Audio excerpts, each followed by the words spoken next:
الصبح بدا من طالع۔ جب اللہ پاک کسی انسان سے محبت کرتے ہیں تو اس پر یہ 4 نشانیاں ظاہر ہوتی ہے۔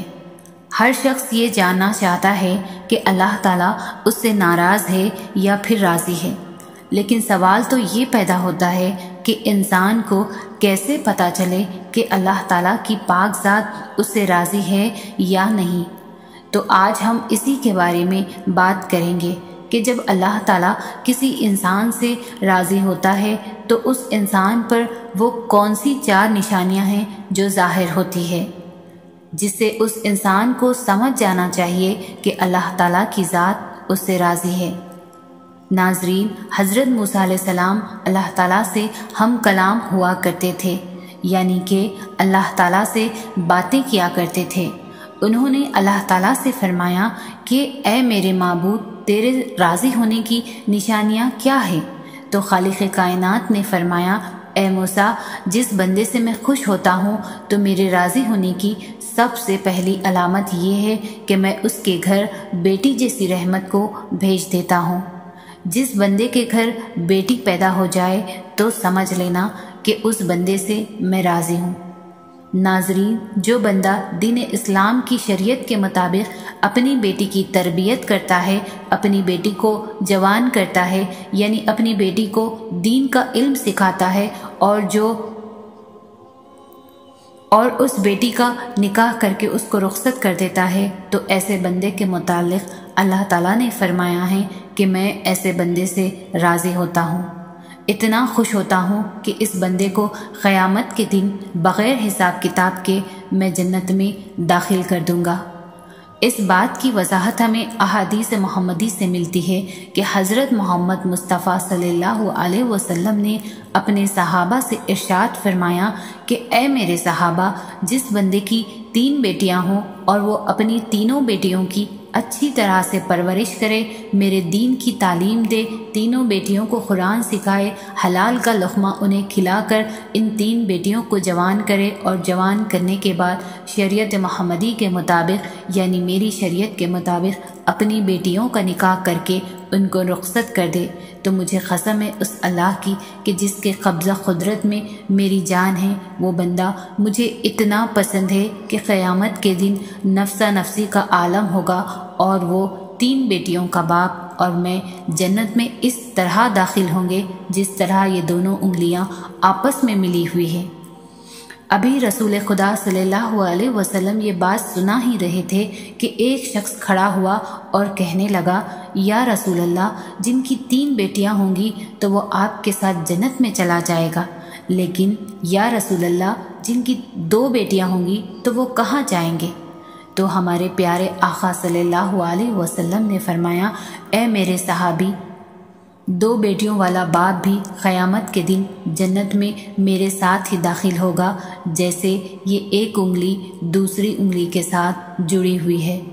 پھر ایک دوسرا شخص کھڑا ہوا اور وہ کہنے لگا، یا رسول اللہ، 3 بیٹیوں والا تو جنت میں چلا جائے گا اور 2 بیٹیوں والا بھی آپ کے ساتھ جنت میں چلا جائے گا، لیکن یا رسول اللہ، میری تو صرف ایک ہی بیٹی ہے، تو کیا میں آپ کے ساتھ جنت میں نہیں جا پاؤں گا؟ یا رسول اللہ، اس نعمت سے میں تو محروم رہ گیا۔ تو سرور کائنات نے فرمایا، اگرچہ جس شخص کی ایک بیٹی بھی کیوں نہ ہو، لیکن اگر وہ اپنی بیٹی کو حلال کا لقمہ کھلائے، اپنی بیٹی کو جوان کرے اور دین کی تعلیم دے، اس کا نکاح کر کے اس کی رخصت کرے، تو ایک بیٹی والا بھی قیامت کے دن جنت میں میرے ساتھ ویسے ہی ہوگا جیسے 2 انگلیاں ایک دوسرے کے ساتھ جڑی ہوئی ہے۔ پھر تیسرا شخص کھڑا ہوا اور رونے لگا، اس کی آنکھوں میں آنسو آ رہے تھے، تو رسول خدا نے فرمایا، اے شخص، تمہیں کیا ہوا؟ تم کیوں رو رہے ہو؟ تو وہ کہنے لگا، یا رسول اللہ، میں تو اس نعمت سے محروم رہ گیا۔ تو رسول اللہ نے فرمایا، اے شخص، بتاؤ تو صحیح کیا ہوا؟ تو وہ شخص کہنے لگا، یا رسول اللہ، میری تو ایک بھی بیٹی نہیں ہے، تو پھر میں کہاں جاؤں گا؟ میں تو آپ کے ساتھ جنت میں نہیں جا پاؤں گا۔ تو سرور کونین نے فرمایا، اے شخص، کیا تمہاری بہن ہے؟ اس شخص نے کہا جی ہاں یا رسول اللہ، میری ایک بہن ہے۔ تو رسول اللہ نے فرمایا اپنی بہن کے منہ میں حلال کا لقمہ ڈالو، یعنی اس کو حلال رزق کھلاؤ، اپنی بہن کی پرورش کرو، اس کو دین کی تعلیم دو، اس کو قرآن کی تعلیم دو، شریعت کے مطابق اس کا نکاح کر کے اسے رخصت کر دو۔ تو قسم ہے رب ذوالجلال کی، قیامت کا دن ہوگا، نفسا نفسی کا عالم ہوگا، تو اور میں جنت میں ایسے ہوں گے جیسے یہ دونوں انگلیاں ایک دوسرے کے ساتھ جڑی ہوئی ہیں۔ تو ناظرین، یہ ہے بیٹی کی شان و مرتبہ۔ بیٹی اللہ تعالیٰ کی رحمت ہوتی ہے۔ پھر اللہ تعالیٰ نے حضرت موسیٰ علیہ السلام سے فرمایا کہ اے موسیٰ، میرے خوش ہونے کی دوسری نشانی یہ ہے کہ میں جس قوم سے راضی ہوتا ہوں تو دولت بخیلوں کے ہاتھوں سے نکال کر سخی لوگوں کے ہاتھوں میں دے دیتا ہوں، اور جب سخی لوگوں کے ہاتھ میں پیسہ آ جاتا ہے تو پھر اس قوم میں خوشحالی، امن و سکون اور چین آ جاتا ہے۔ قوم کا ہر بندہ خوش نظر آتا ہے۔ اگر حکومت کرنے والے لوگوں میں سخی لوگ ہوں اور نیک لوگ ہوں تو سمجھ لینا کہ میں اس قوم پر راضی ہوں۔ اللہ تعالیٰ نے حضرت موسیٰ علیہ السلام کو اپنے خوش ہونے کی، اپنے راضی ہونے کی تیسری نشانی یہ بتائی کہ جس شخص کے ماں باپ اس سے راضی ہیں تو سمجھ جانا میں بھی اس سے راضی ہوں، اور جس شخص سے اس کے ماں باپ راضی نہیں تو اللہ تعالیٰ بھی اس شخص سے راضی نہیں ہے۔ اور اس بات پر آپ کو خود غور کر کے دیکھیے، اپنے آس پاس نظر دوڑائیے، آپ کے محلے میں یا آپ کی بستی میں کوئی نہ کوئی ایک گھر ایسا ضرور ہوگا کہ جس گھر میں اس شخص سے اس کے ماں باپ راضی ہوتے ہیں، خوش ہوتے ہیں، تو ایسا شخص ہمیشہ اپنی زندگی میں کامیاب ہی حاصل کرتا ہے۔ اور کہیں نہ کہیں آپ کے آس پاس کوئی ایسا بھی گھر ہوگا جس میں اس بندے سے اس کی ماں باپ راضی نہیں ہوتے، نہ خوش ہوتے، وہ اپنے ماں باپ کی فرما برداری نہیں کرتا، تو ایسا شخص اپنی زندگی میں ہمیشہ ناکام ہی رہتا ہے۔ اس کے کام ہوتے ہوتے رک جاتے ہیں اور رزق میں کمی ہونے لگتی ہے۔ تو میرے عزیز، وہ اپنے ماں باپ کی خدمت کرو، اپنے ماں باپ کی عزت کرو، اپنے ماں باپ کو راضی کرو، ماں باپ کو خوش رکھو، ان سے دعائیں لو، ان کا حال پوچھو، ان سے محبت سے تھوڑی دیر گفتگو کرو، اور اگر تمہارے ماں باپ تم سے ناراض ہے، ناخوش ہے، تو انہیں راضی کرو، ان سے معافی مانگو۔ اللہ تعالیٰ جس بندے سے خوش ہوتا ہے اس بندے کو اپنے ماں باپ کی خدمت میں لگا دیتا ہے۔ آپ نے یہ سنا ہی ہوگا کہ ماں باپ راضی ہے تو خدا راضی۔ تو اپنے ماں باپ کی عزت کرو، ان کی فرما برداری کرو، نیک بنو۔ اللہ تعالیٰ نے حضرت موسیٰ علیہ السلام سے اپنے راضی ہونے کی اور اپنے خوش ہونے کی چوتھی نشانی یہ بتائی کہ جس بندے سے میں خوش ہوتا ہوں، جس بندے سے میں راضی ہوتا ہوں، جب سردیوں کا موسم آتا ہے، جب بہار ٹھنڈی ہوتی ہے اور ایسے موسم میں ہر بندہ نرم گرم بستروں میں سویا ہوا ہوتا ہے اور سکون کی سانسیں لے رہا ہوتا ہے، اور جب رات کا دوسرا پہرا ہوتا ہے تو سردی کی رات کے دوسرے پہر سردی زیادہ بڑھ جاتی ہے، تو اللہ تعالیٰ فرماتا ہے کہ جب رات کا دوسرا پہر آتا ہے تو میرا جو بندہ اس سردی میں اٹھتا ہے اور وہ ٹھنڈے پانی سے وضو کرتا ہے اور وہ میری عبادت میں اپنے سر کو میرے سامنے جھکاتا ہے، میری محبت میں اپنے سر کو جھکاتا ہے، ایسے شخص سے بھی میں محبت کرتا ہوں اور میں ایسے شخص سے ہمیشہ راضی رہتا ہوں۔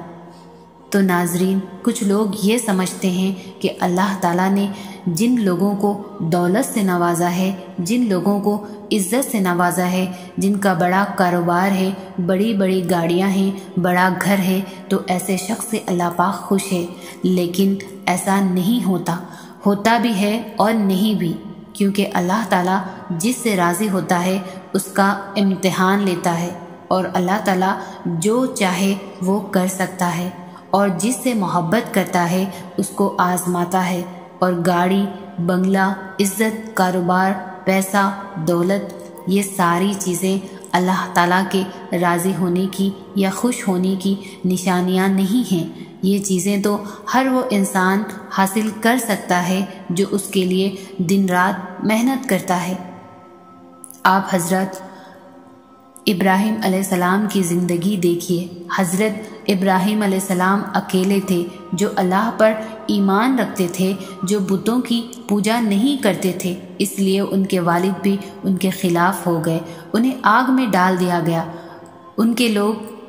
ان کے خلاف ہو گئے۔ سوچو، اگر اللہ تعالیٰ ان سے اتنی محبت کرتا تھا اور ان کے ساتھ ایسے ایسے معاملے ہوئے، اللہ کی طرف سے ایسی آزمائشیں آئیں اور حضرت ابراہیم علیہ السلام نے ہر آزمائش کو ایمان کے ساتھ، صبر کے ساتھ، اللہ تعالیٰ پر یقین کے ساتھ پورا کیا۔ اور آج ہم یہ کہتے ہیں کہ جس شخص کے پاس اچھا کاروبار ہے، دولت ہے، بڑی گاڑیاں ہیں، بڑے بنگلے ہیں، بڑی زمینیں ہیں، جائیدادیں ہیں، اللہ تعالیٰ صرف اس سے محبت کرتا ہے؟ ایسا نہیں ہے، بلکہ اگر آپ صحیح سلامت ہیں، آپ کا جسم صحیح سلامت ہے، آپ کا گھر سلامت، آپ کے گھر میں رہنے والے صحیح سلامت ہے، آپ کے ماں باپ صحیح سلامت ہے، آپ کو اولاد جیسی نعمت سے نوازا ہے، اللہ تعالیٰ نے آپ تھوڑا ہی کماتے کیوں نہ ہو، لیکن حلال کماتے ہو تو بھی اللہ تعالیٰ آپ سے راضی ہوتا ہے، خوش ہوتا ہے۔ یہ بھی اللہ تعالیٰ کی نعمتیں ہی ہیں جو اللہ تعالیٰ نے آپ سے راضی ہو کر آپ کو دی ہے۔ ضروری نہیں کہ اللہ تعالیٰ جس شخص سے راضی ہو اسے دولت دے، اسے گاڑی دے، اسے بنگلہ دے، دنیا کی عیش و آرام دے۔ اللہ تعالیٰ ہر شخص کو ہر طرح سے آزماتا ہے۔ اللہ تعالیٰ نے اپنے نبیوں کو آزمایا تو ہم تو اس کے بندے ہیں۔ حضرت ایوب علیہ السلام کو اللہ تعالیٰ نے بہت ساری دولت دی تھی، لیکن آخر میں اللہ تعالیٰ نے ان سے وہ دولت واپس لے کر ان کا امتحان لیا۔ حضرت یوسف علیہ السلام کو غلام بنا کر زندان میں ڈال دیا اور اللہ تعالیٰ نے انہیں وہاں سے نکال کر مصر کا بادشاہ بنا دیا۔ ہمارے نبی حضرت محمد مصطفیٰ صلی اللہ علیہ وسلم فاقے کیا کرتے تھے کتنے دنوں تک، تو ان کے گھر میں چولہا نہیں جلا کرتا تھا۔ رسول اللہ کے نواسے حضرت امام حسین علیہ السلام سے کتنی بڑی قربانی لی، تو اللہ تعالیٰ ہر شخص کو الگ الگ طرح سے آزماتا ہے، الگ الگ چیزوں سے آزماتا ہے۔ کسی کو دولت دے کر آزماتا ہے تو کسی سے دولت لے کر آزماتا ہے۔ اللہ تعالیٰ قرآن میں فرماتا ہے کہ بے شک ہم تمہیں آزمائیں گے اور ضرور آزمائیں گے۔ اللہ پاک ہمیں دین و اسلام پر ثابت قدم رہنے کی توفیق عطا فرمائیں اور ہمیں نیکوکاروں میں شامل کرے۔ آمین ثم آمین۔